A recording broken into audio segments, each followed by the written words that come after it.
Hello friends, எல்லாருக்கும் வணக்கம். Welcome to Tamil mess. இன்றைக்கி நம்ம முட்டை உருளைக்கிழங்கு சேர்த்து குக்கரில் டக்குனு 10 நிமிஷத்தில் சாதம் சப்பாத்திக்கு சூப்பரான ஒரு கிரேவி எப்படி செய்கிறதுன்னு பார்க்கலாம். ரொம்ப பிஸியான நாளில் காலையிலேயே நான் குக்கர் நிறைய இந்த குழம்பு பண்ணி வச்சுருவேன். முட்டை காலி ஆகிடுச்சினாலும் ஈவினிங் வர இந்த கிரேவி வச்சே ஓட்டிடுவேன். இதை எப்படி செய்கிறதுன்னு இப்போ பார்க்கலாம்.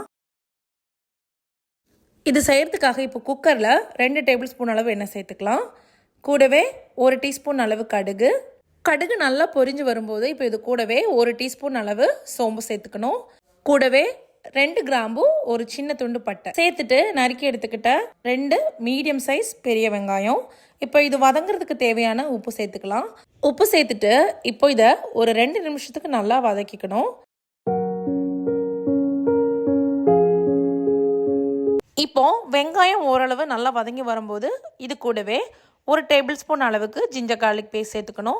சேர்த்துட்டு இதோட பச்சை வாசம் போகிற வரைக்கும் நல்லா வதக்கி விடுங்க. இப்போ இது நல்லா ரோஸ்ட் ஆகி வரும்போது மசாலா பவுடர் சேர்த்துடலாம். 1.5 டேபிள் ஸ்பூன் மிளகாய் தூள், 1.5 டேபிள் ஸ்பூன் தனியா தூள், 1 table spoon chicken masala, 1 teaspoon மஞ்சள் தூள் எல்லாத்தையும் சேர்த்துட்டு ஒரு 2 நிமிஷத்துக்கு நல்லா வதக்கி விடுங்க. அதோட பச்சை வாசம்லாம் நல்லா போகட்டும். நான் எப்பவும் சொல்கிற மாதிரி தனியாக ஒரு பாத்திரத்தில் போட்டு நீங்கள் சூடு பண்ணி சேர்த்துக்கிட்டிங்கன்னா இன்னும் உங்களுக்கு கொஞ்சம் ஈஸியாக இருக்கும் வதக்கிறதுக்கு. இது நல்லா வதங்கி வரும்போது இப்போ இது கூடவே ஒரு மீடியம் சைஸ் தக்காளி பழம் ஒன்று நல்லா நறுக்கி சேர்த்துக்கோங்க. சேர்த்துட்டு இது நல்லா மசிஞ்சு வர வரைக்கும் மீடியம் ஃப்ளேமில் வச்சு நல்லா வதக்கி விடுங்க. இன்னும் கொஞ்சம் ஈஸியாக வேணும் அப்படின்னா தக்காளி பழத்தை மிக்சியோட ஜாரில் வச்சு அரைச்சி சேர்த்துக்கோங்க. சீக்கிரமாகவே வதங்கிடும். இப்போ நறுக்கி எடுத்துக்கிட்ட உருளைக்கிழங்க சேர்த்துக்கலாம். நான் இங்கே ஒரு பெரிய உருளைக்கிழங்கு க்யூப்ஸாக இந்த மாதிரி கட் பண்ணி எடுத்திருக்கேன். சேர்த்துட்டு மசாலாவும் உருளைக்கிழங்கும் ஒன்னோட மிக்ஸ் ஆகிற வரைக்கும் நல்லா வதக்கிக்கணும். 2 வெங்காயத்துக்கு ஒரு பெரிய உருளைக்கிழங்கு கரெக்டாக இருக்கும்.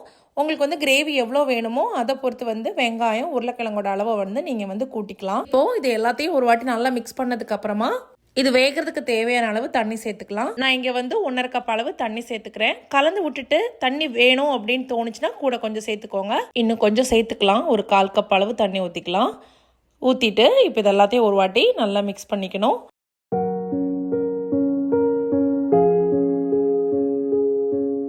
இப்போது இதுக்கு தேவையான உப்பு சேர்த்துடலாம். நம்ம ஆல்ரெடி வெங்காயம் வதக்கிறதுக்கு கொஞ்சம் உப்பு சேர்த்துக்கிட்டோம். ஸோ செக் பண்ணிவிட்டு உப்பு போட்டுக்கோங்க. உப்பு போட்டு மூடி வச்சு கரெக்டாக 2 விசில் இது மீடியம் ஃப்ளேமில் வேக விட்டுடலாம். இப்போ பாருங்கள், இதோட ப்ரெஷரெல்லாம் கம்ப்ளீட்டாக போனதுக்கப்புறமா திறந்து பார்க்கலாம்.